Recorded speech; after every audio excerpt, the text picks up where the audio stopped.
Ya baik, assalamualaikum warahmatullahi wabarakatuh. Di sini saya Dokter Febrian Krisna Pratidya, selaku dokter jaga di rumah sakit pada siang hari ini.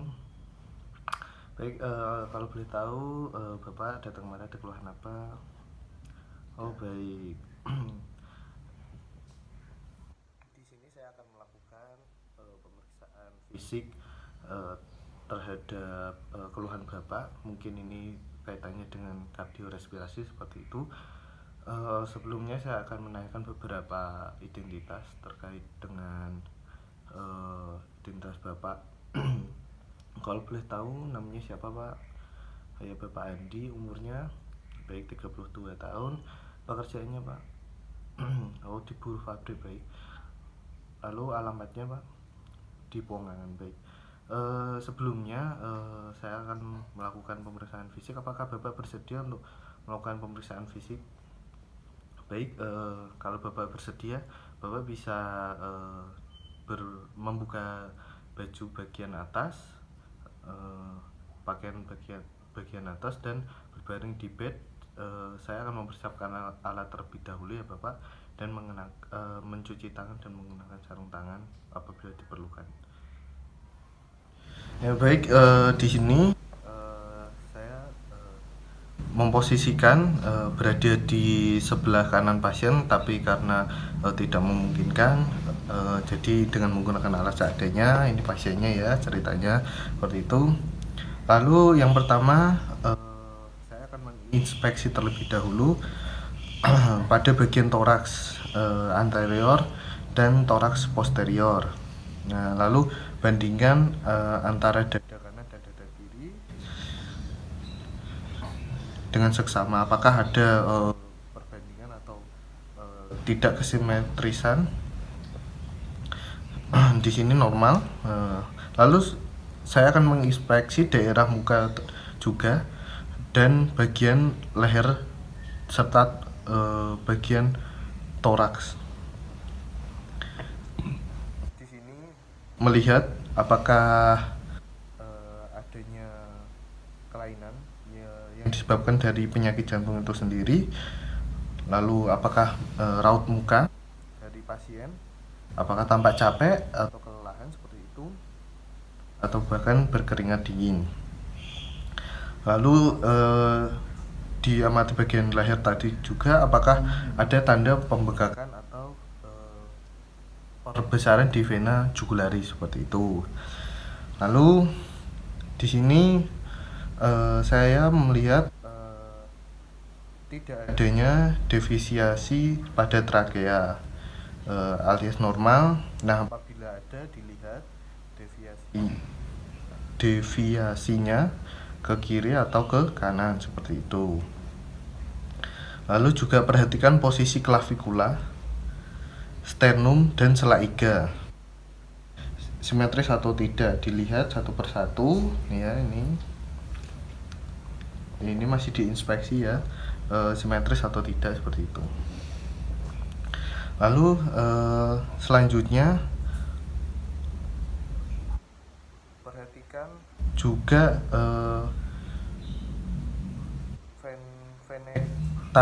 venektasi, dia ada pelebaran di pembuluh darahnya, apakah ada atau tidak. Ini tidak ada ya, normal sepertinya. Lalu juga menginspeksi bentuk dadanya, tadi melihat toraks juga. Lalu juga di sini simetris ya, betulan.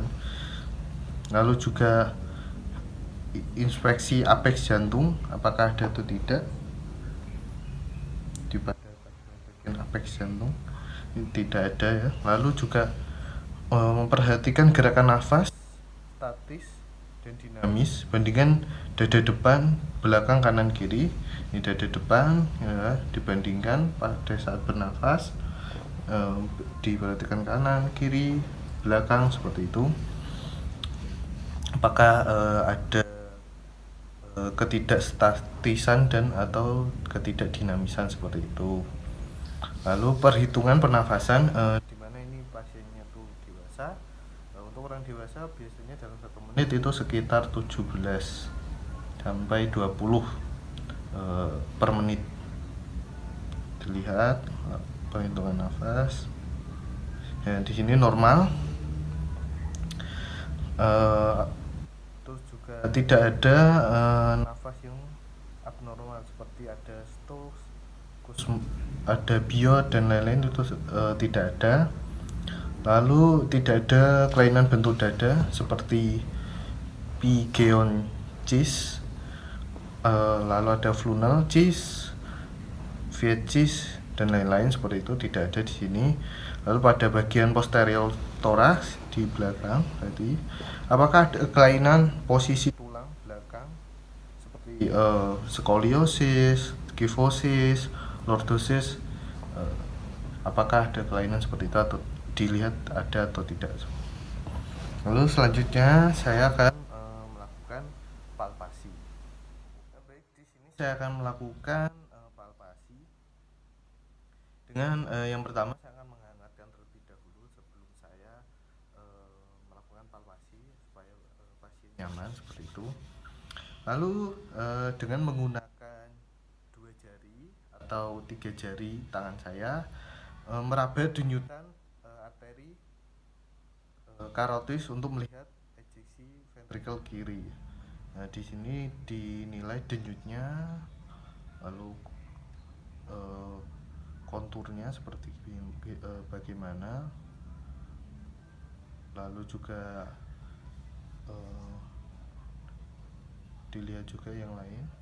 Nah, selanjutnya di sini adakah limfadenopati pada daerah supraklavikular, ya, berarti klavikula bagian atas seperti itu. Di sini tidak ada limfadenopati ya. Lalu selanjutnya saya akan meraba seluruh lapang pada dada, apakah ada perabaan seperti perbedaan suhu seperti itu, pembegakan, atau ada tonjolan tulang atau bahkan gravitasi. Ini saya akan palpasi seluruh bagian dada seperti ini.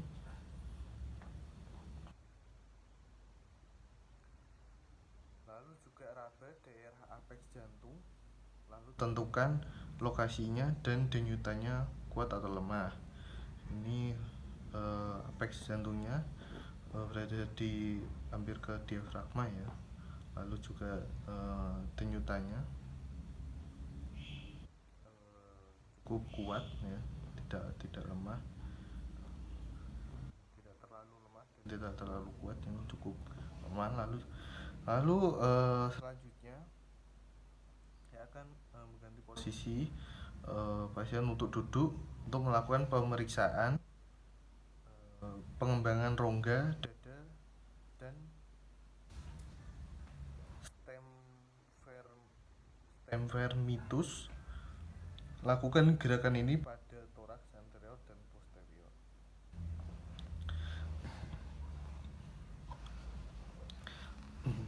Lalu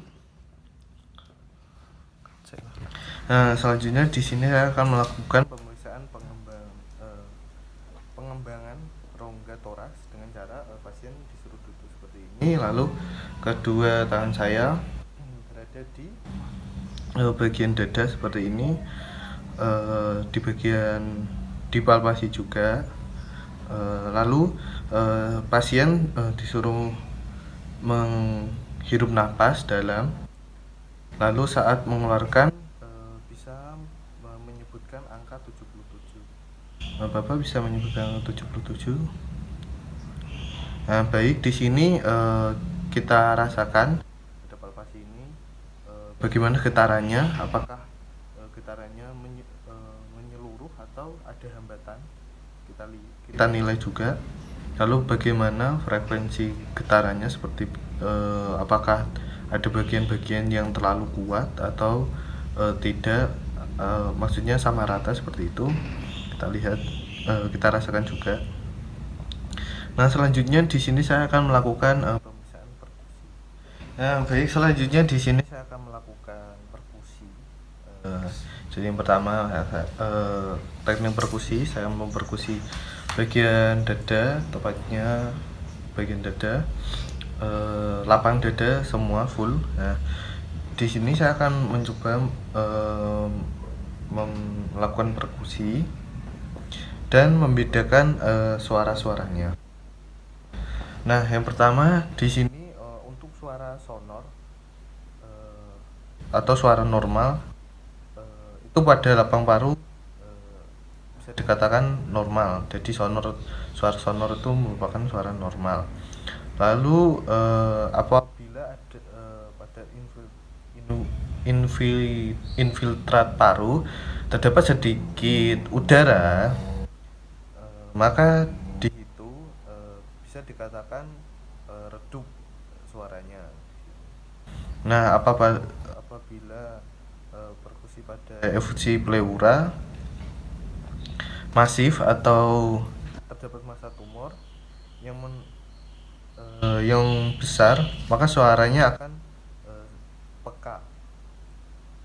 Suaranya akan terdengar seperti peka seperti itu. Lalu apabila di mana tekanan udara lebih banyak di dalam alveoli atau adanya udara di dalam rongga pleura, dia akan menghasilkan suara perkusi yang hipersonor seperti itu. Hipersonor. Lalu untuk suara timpani itu merupakan berada di dalam lambung ya biasanya yang menimbulkan suara timpani seperti itu. Nah, selanjutnya di sini saya akan melanjutkan pemeriksaannya dengan melakukan peranjakan paru dengan cara saya memperkusi dari atas ke bawah. Setelah itu dari atas ke bawah terlebih dahulu ditemukan suara, lalu meminta pasien untuk menarik nafas untuk inspirasi sedalam mungkin dan melanjutkan perkusi sampai ditemukan perubahan suara dari redup menjadi sonor kurang lebih 4-6 cm. Nah, seperti itu. Saya akan mengulangi lagi. Bapak bisa menarik nafas.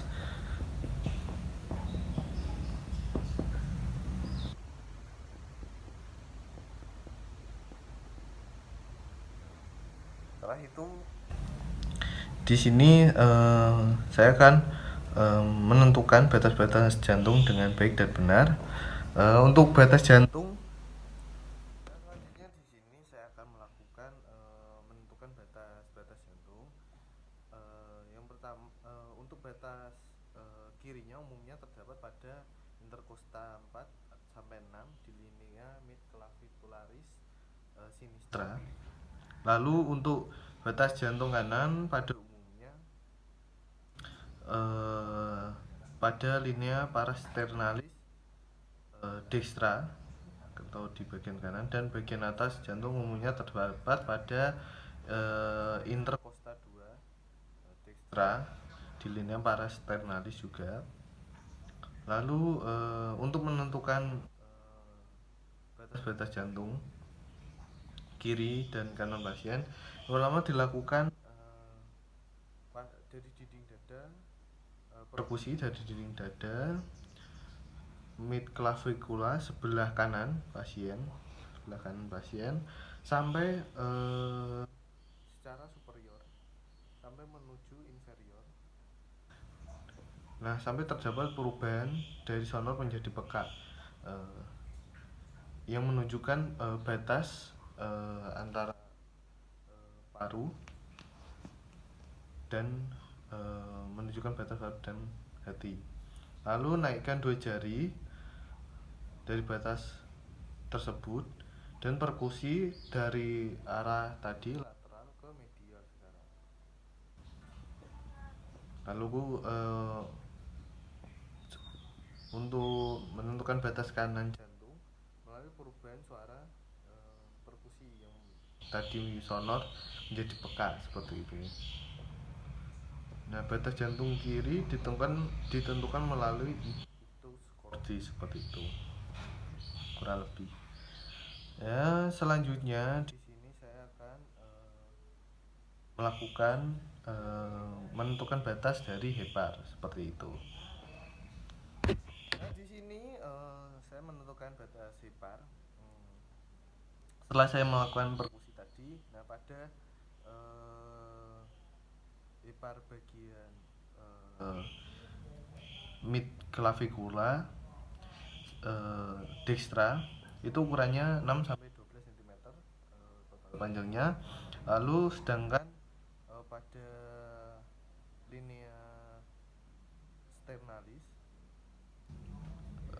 itu ukurannya 4 sampai 8 cm untuk tingginya. Seperti itu batas-batas dari hepar. Nah, selanjutnya di sini saya akan melakukan auskultasi. Baik, di sini saya akan melakukan auskultasi. Yang pertama pada daerah pulmo, mendengarkan suara nafas fasikuler pada kedua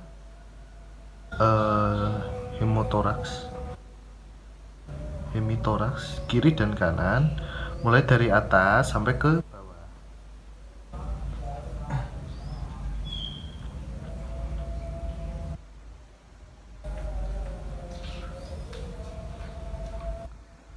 Di sini saya mendengarkan suara nafasnya normal, lalu juga pada daerah trakea dan bronkial juga normal.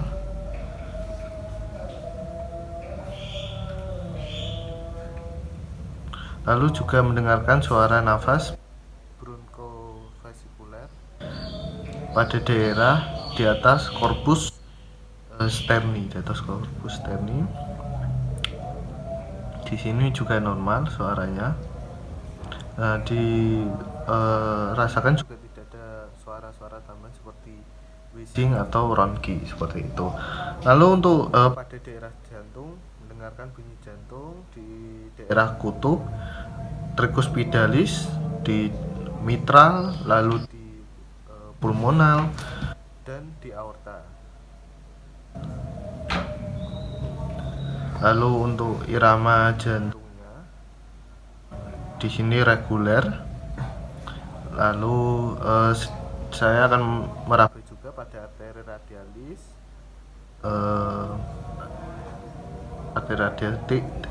radialis atau brachialis atau bahkan arteri karotis, dan membandingkan denyutannya sama atau tidak.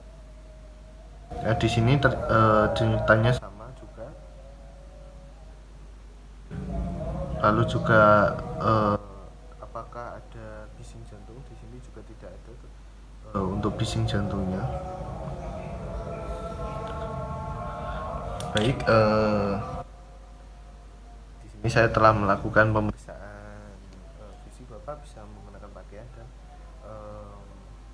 berpindah ke tempat duduknya.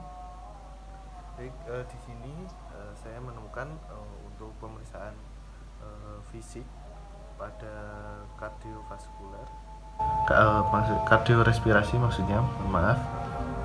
Di sini normal. Untuk selanjutnya saya akan melakukan pemeriksaan penunjang mungkin guna untuk mendiagnosa lebih jelas dari keluhan Bapak. Seperti itu. Apakah ada yang ditanyakan? Baik, tidak ada. Apabila tidak ada, saya akhiri. Wassalamualaikum warahmatullahi wabarakatuh.